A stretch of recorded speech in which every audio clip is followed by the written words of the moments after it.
Avant de commencer, n'hésitez pas à vous abonner à la chaîne et d'être courtois dans les commentaires.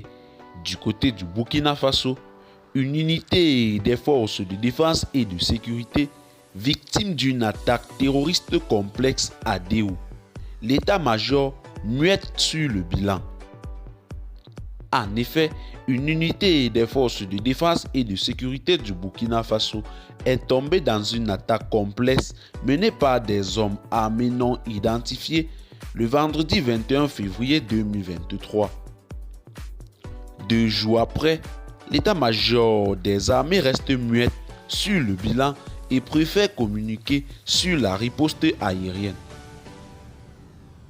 Combien de soldats des forces de défense et de sécurité sont tombés au champ d'honneur lors de l'attaque de Déou?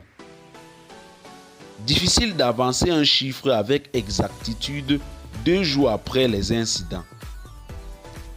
Sur les réseaux sociaux, chacun y va de son commentaire. Certains étant alarmistes, d'autres mesurés.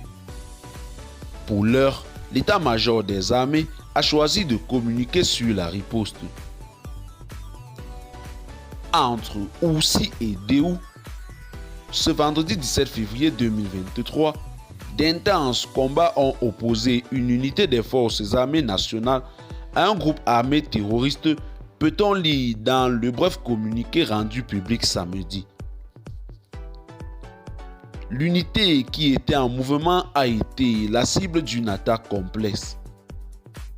Des renforts ont été déployés en appui et pour procéder à des opérations de ratissage. Des blessés ont déjà été évacués dans des structures médicales appropriées pour une prise en charge, avance le communiqué signé par la Direction de la communication et des relations publiques de l'armée. En attendant qu'un bilan précis puisse être établi, le chef d'état-major général des armées salue la détermination des unités combattantes et invite les populations à rester solidaires dans la lutte contre le terrorisme, mentionne le communiqué.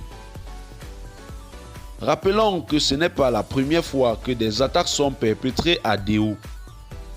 En décembre 2017, la gendarmerie de Déou avait été victime d'une attaque terroriste à la une dès ses positions à 76 km de Gorom dans la province de Loudalan.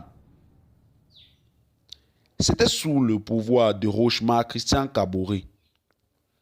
Depuis septembre 2022, c'est le capitaine Ibrahim Traoré qui est aux commandes. Eh bien, chers téléspectateurs, c'est tout pour cette note d'information.